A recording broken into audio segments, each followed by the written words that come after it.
Agora sim, agora já...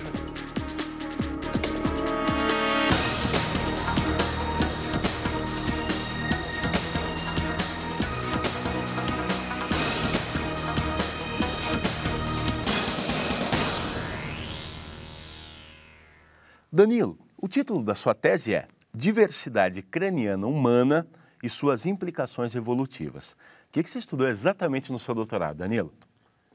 É uma pergunta que requer uma resposta imensa, né? Fica à vontade. Na verdade, quando eu comecei a desenvolver o meu projeto de doutorado, eu tinha uma pergunta que era remanescente da minha pesquisa de mestrado.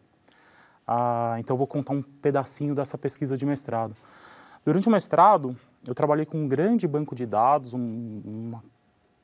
cerca de 9.000 crânios, medidas de cerca de 9.000 crânios humanos, para reinvestigar os problemas que o meu orientador, que o Walter Neves, tinha observado e era o carro-chefe de pesquisa do laboratório que eu participava, no laboratório que é chefiado pelo Walter. Que é a já conhecida dualidade morfológica que é observada na América do Sul. No meu mestrado, eu usei um banco de dados muito grande, né, muito maior do que a maioria dos bioantropólogos, inclusive o Walter havia já usado na pesquisa dele. E eu observei que, além dessa dualidade morfológica, que por si já é um problema para ser estudado aqui na América, particularmente na América do Sul, quando eu olhava para outras regiões do planeta, eu observava algumas variações, alguns picos de variação morfológica. E isso começou a deixar um elefantinho atrás da orelha, foi uma pulguinha, né? Então, quando eu fui para o doutorado, quando eu escrevi o projeto de doutorado para dar um novo enfoque, para dar o prosseguimento da pesquisa, a minha preocupação já não era mais estudar só a questão de dualidade morfológica, mas o que causava essa dualidade morfológica. O problema é que, quando você trabalha com crânios de populações pré-históricas, ou seja, você tem apenas uma fração do que é a variabilidade fenotípica da população, né? Então, eu precisei traçar algumas estratégias que pudessem me dar essas respostas a partir só dessa fração, que é a morfologia craniana. No final das contas, no começo da tese, na apresentação da tese, eu até escrevo isso, né? Eu falo, olha, tem um assunto, que é um dos assuntos mais debatidos da arqueologia brasileira, né, ou da arqueologia americana até, que é como ocorreu o povoamento da América e por que nós temos essa dicotomia entre a morfologia dos nativos americanos, né? É uma dicotomia até cronológica. Acontece que todas as perguntas que eu levantava para responder essa pergunta em particular me jogaram para uma questão mais ampla, que envolvia a diversidade morfológica craniana como um todo. E aí foi, até por conta da formação em biologia, foi impossível eu fugir das explicações dos significados evolutivos dessa diversidade que foi observada no planeta inteiro, né? Danilo, então, no meio da tese, eu precisei readequar o que, no final das contas, acabou sendo ótimo, assim. Pois é, para a gente conseguir compreender exatamente o que você está nos contando, só passando antes por algo importantíssimo, que é essa dualidade morfológica, para a gente entender o que é e o que ela representa e traz em termos de problema de pesquisa para quem é da sua área. É um assunto debatido, tem pelo menos um século de debate em cima desse assunto, né? Basicamente, tem uma parcela de pesquisadores que ainda concordam com essa posição. Basicamente, toda a população, todo o estoque biológico que originou os nativos americanos são atribuídos a um único grande grupo populacional. Traduzindo em miúdos, é como se apenas uma população dissidente, fracionada na Ásia, tivesse dado origem a todos os nativos americanos. Então, nós temos já no nosso inconsciente até um rosto, um tipo padrão de indígena americano, né? E a gente consegue ver isso representado tanto em filmes, quanto em pinturas, quanto em reportagens. A gente vê, né? Olha, esse é o indígena americano. Quando nós olhamos os crânios, principalmente os de maior antiguidade do continente americano, nós percebemos que a morfologia craniana dessas populações mais antigas difere da morfologia craniana das populações atuais. E quando nós comparamos ambas, a morfologia tanto dos nativos americanos mais recentes, quanto a morfologia americana dos nativos, a morfologia craniana dos nativos mais antigos, e comparamos ambas em escala global, nós percebemos que as dos mais recentes se assemelha mais à dos asiáticos e a dos mais antigos se assemelha mais à morfologia dos africanos e australomelanésicos. Ou seja, teria acontecido 2 momentos de migração para o continente? Para te dizer momentos ou ondas, né, que é o que a gente costuma usar, ondas de migração, a gente precisa investigar em outras searas, precisa ir nas questões arqueológicas, em outras questões. Mas do ponto de vista biológico, no que se refere à morfologia craniana, pelo menos nós temos 2 pacotes biológicos. O fato é que não temos um único ancestral, tem mais de um. Não seria uma população única que teria vindo para o continente americano, do ponto de vista da morfologia craniana. Mas o problema é que quando nós olhamos para a genética, por exemplo, os dados da genética favorecem a interpretação de que seria um único grupo. Então, assim, nós temos uma questão difícil de se responder sobre o povoamento da América. Como você disse, ainda tem quem acredite em uma teoria e quem acredite em outra. Ainda sim. não há uma resposta clara e que reúna os pesquisadores. Não, porque as variáveis envolvidas não são sempre as mesmas, né? Então, por exemplo, o pessoal que defende um grande pacote ou um grupo biológico, quando insere a variável cronologia, aí os resultados, a robustez dos resultados fica um pouco defasada. O pessoal que trabalha com duas morfologias ou dois pacotes biológicos, por outro lado, só tem a questão morfológica, não consegue agregar os dados da genética, porque, por exemplo, Lagoa Santa, que é uma das áreas que nós trabalhamos, nós não conseguimos nada de dado genético para estudar de lá. Então, assim,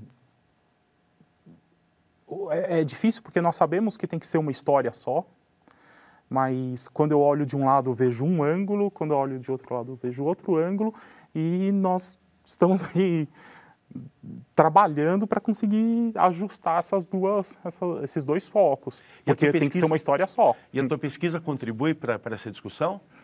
No final das contas, a minha pesquisa, eu acho que contribui pouco para essa discussão, porque quando foi feita essa coaptação para a questão evolutiva mais ampla, eu acabei indo para escalas de tempo, ou escalas geográficas também, que acabam sendo muito amplas para essa questão americana, né? Então, por exemplo, eu consigo até mostrar, pela minha pesquisa, que existem mecanismos que podem levar ou que podem explicar essa dualidade morfológica só nos crânios e não nos genes. Então, desse ponto de vista, pode colaborar, mas não necessariamente para resolver uma das duas visões ou até propor uma terceira visão ainda. Você traz instrumentos que podem talvez ajudar na resolução do problema. Podem ajudar. Mas ainda não traz Por exemplo, uma das coisas que nós vimos na minha pesquisa foi que, por exemplo, nós usamos uma assinatura que nós chamamos de assinatura genética, e daí eu fui buscar lá dados de DNA mitocondrial para estudar isso, e uma outra assinatura que nós chamamos de morfológica. E nós vimos que a assinatura morfológica e a assinatura genética, elas são muito correspondentes, elas têm resultados muito similares na América do Norte, mas não aqui na América do Sul. interpretar isso, bom, nós teríamos aí uma série de variáveis que ajudariam a interpretar isso. Desde que uma população que só se estabeleceu ali teria um resultado genético e morfológico semelhante, diferentemente das que vieram aqui para o sul, como também o ambiente no norte teve um reflexo na morfologia diferente do que teve aqui no sul.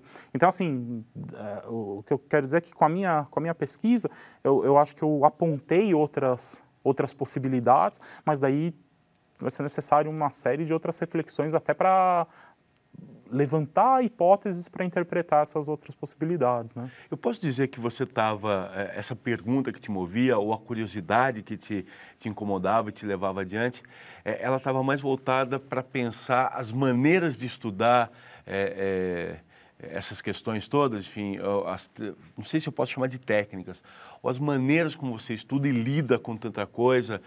Essa era uma preocupação grande sua também? A maneira como a biologia evolutiva trabalha e os instrumentos que ela está utilizando para isso? Eu acho que...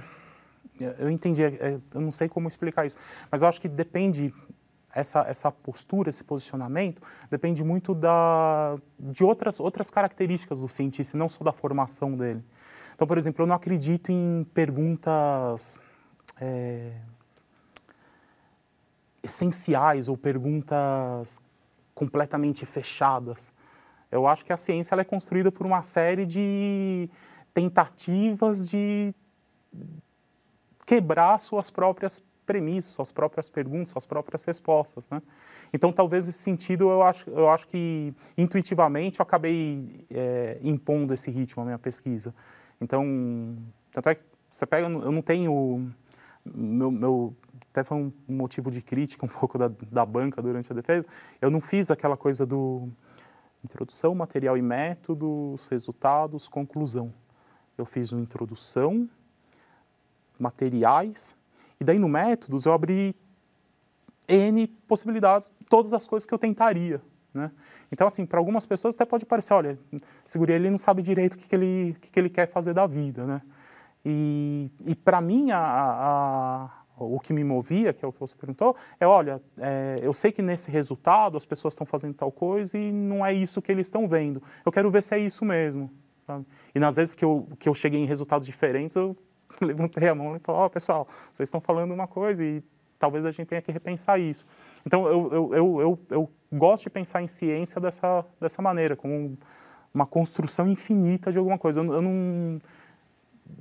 Não foi o que aconteceu na minha tese, e eu não sei se eu ficaria feliz se eu chegasse no final da tese falando, olha, como a hipótese que eu quis era tal, eu refutei a hipótese, sabe? Eu gosto de terminar a tese falando, olha, os trabalhos futuros precisarão ser pensados em tal coisa. A ciência traz respostas provisórias que devem ser testadas. Para mim, essa é a verdade da ciência. E a maneira como você trabalhou pode acabar incomodando alguns pesquisadores, talvez mais experientes, mais velhos, pensando, caramba, esse garoto está avaliando o método que eu usei, pode descobrir algo que eu deixei passar, ou não? Isso faz parte justamente como você disse, da maneira de se fazer ciência, está em constante avaliação. Eu dei sorte, porque na minha carreira científica até aqui, eu só conheci pessoas de um brilho profissional e pessoal, assim, imensurável. Desde o meu orientador, que eu considero um exemplo profissional a ser seguido, quanto os nossos pares no exterior, assim. Então, todas as vezes que eu fui para congresso, e em alguns momentos eu mostrei resultados que realmente confrontavam as pesquisas que eles faziam, todas as vezes eu fui absolutamente bem aceito. Teve uma passagem que foi ótima, teve um congresso na Colômbia, que eu e um pesquisador, o bioantropólogo mais importante da Colômbia, nós nos engafinhamos ali num determinado momento, e eu até fiquei com medo, pensando, nossa, acho que realmente chegou o meu momento de brigar com alguém na ciência, né? E passou um dia ali do congresso, ele me viu de longe, já estava terminando o congresso, ele me chamou, tal, com uma classe, assim, falou, olha, todas as discussões no campo da ciência, meu laboratório continua aberto para você. E eu falei para ele, olha, professor, é assim que nós fazemos ciência, então o senhor continua questionando daí, eu vou continuar questionando lá do Brasil, e nós nos falamos por e-mail e coisa e tal até hoje. Então, assim, eu acho que eu tive muita sorte nesse meu caminho.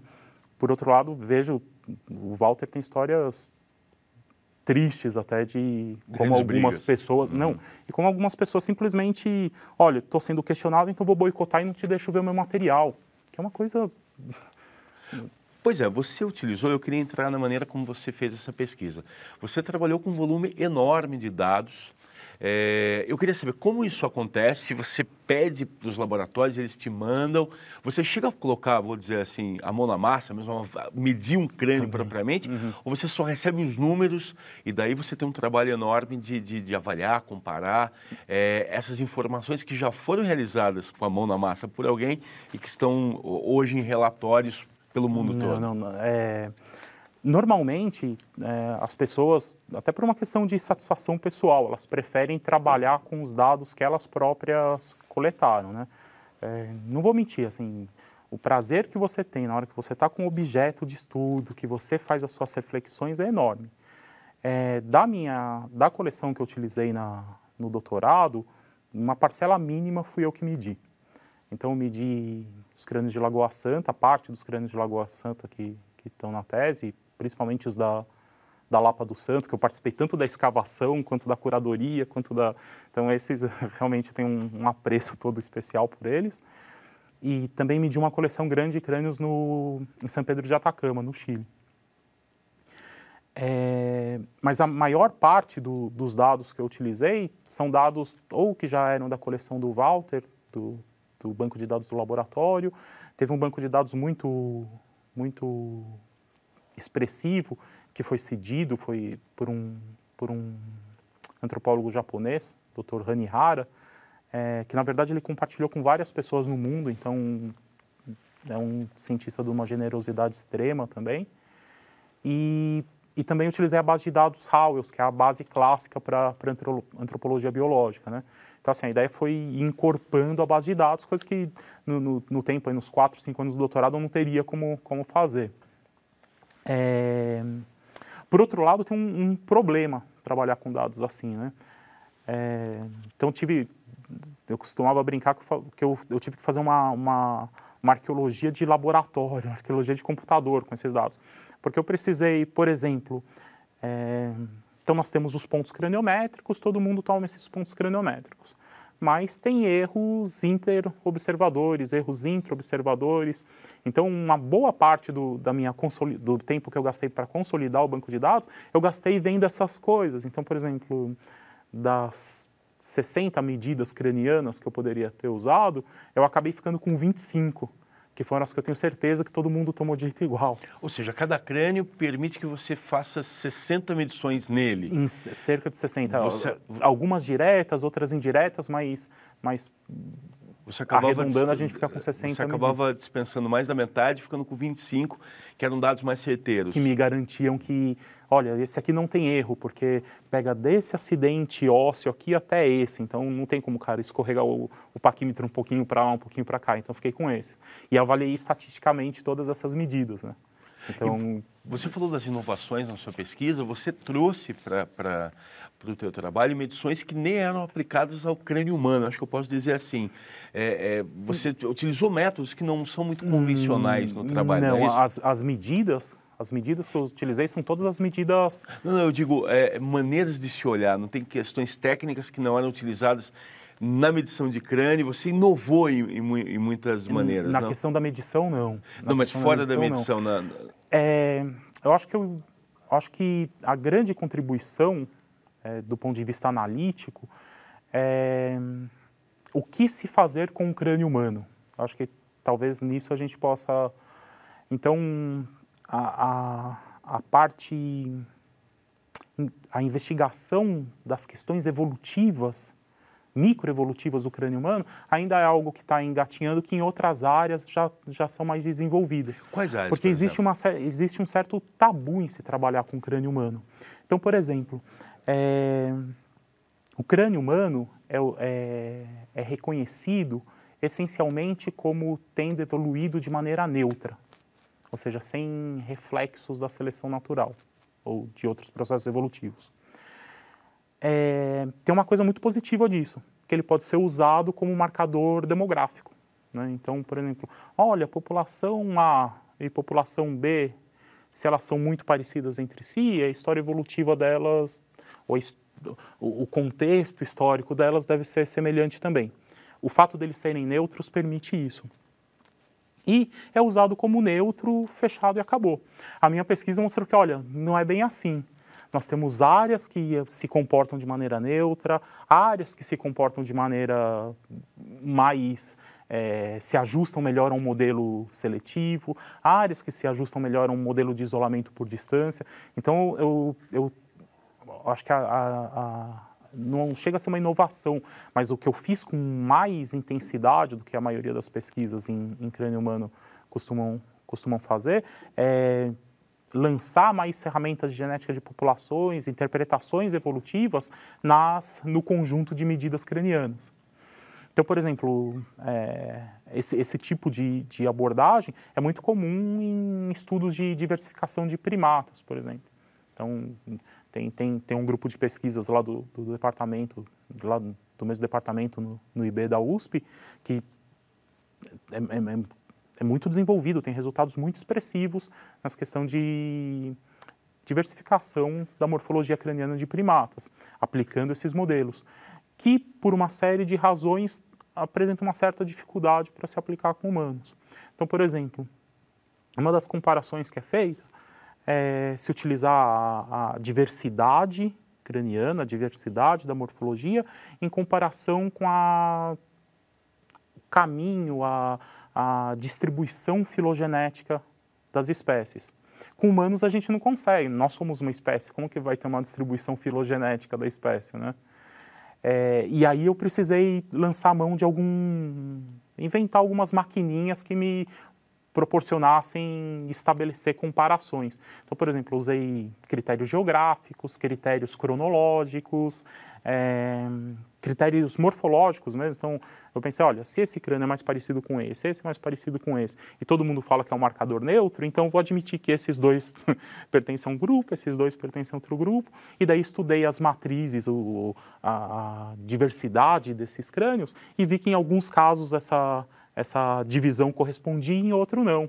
E aí que eu comecei a fazer as interpretações evolutivas. Olha, para a gente ter esse tipo de diversidade nesse grupo que é tão semelhante entre si, eles têm que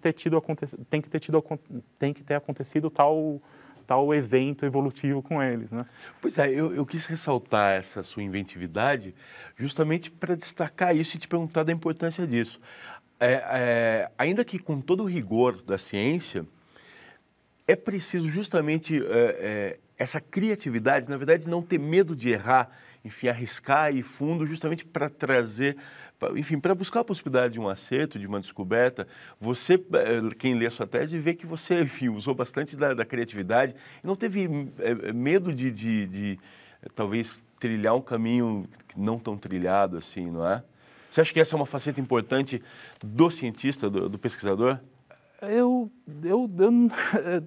não consigo pensar de outra maneira, né? Eu acho que a ciência, ela a satisfação que ela te dá por você acordar e de manhã falar, nossa, eu tenho que pensar numa maneira de responder tal coisa, ou eu tenho que criar uma ferramenta para responder uma determinada pergunta, para solucionar um problema. Eu acho que ela é indescritível, né? E eu acho que o componente de aventura em ser cientista é esse. Olha, todo dia você tem que trilhar algum caminho inovador, algum caminho novo. Muitos deles dão numa rua sem saída, mas alguns dão em lugares que você não tinha visto antes. Então, do mesmo jeito que um aventureiro andando pela mata acaba tendo um grande achado, eu acho que o cientista trabalhando ali no laboratório, no computador, ele também tem momentos... Eu compartilhei muito isso com a minha esposa, que é minha comparsa intelectual, boa parte das coisas que nós fazemos juntos, né? E tinha momentos que era ótimo, assim, de chegar em casa e falar, olha, pensei numa saída nova, sabe? Vou sentar e calcular e ver. Ou então em congresso, chegava e estava mostrando o pôster para um desses defensores de outras alas, cara olhar e falar, não, mas você usou um algoritmo, ele sacar o computador dele e falar, pô, você tá certo. E teve às vezes que ele falou também, olha, você tá errado. A gente falou, vamos voltar para São Paulo e estudar isso. E isso, eu não consigo imaginar um outro jeito de fazer ciência, no meu caso, de viver sem ser com essa... Eu quero ver um pouco além, sabe? Você falou de aventura e você já queria trabalhar com a questão da evolução desde a 5ª série. E não achava muito caminho, é isso? Não é tão fácil saber por onde seguir, né? Essa é uma área muito diversificada, né? Muito específica em alguns aspectos. Eu não sei se foi pela minha própria história pessoal, né? Então, a professora de história da 5ª série, eu não esqueço nem o nome da professora, eu lembro quando ela começou a falar de Australopithecus, Pithecanthropus, Erectus, eu falei, nossa, eu quero saber o que é isso, né? E daí o tempo foi passando, eu fui aluno de escola estadual a vida toda, né? E chegou na 8ª série, eu sei que quando eu cheguei no colegial, que eu ainda tinha essa coisa, nossa, mas eu lembro daquela história de evolução humana. Fui fazer colegial técnico em administração, um negócio completamente oposto à minha essência, assim, né? E eu lembro que eu pensava nisso, nossa, evolução humana, como será que se faz evolução humana? Não tinha a menor ideia. Pensei, bom, deve ser fazendo medicina, humana, medicina.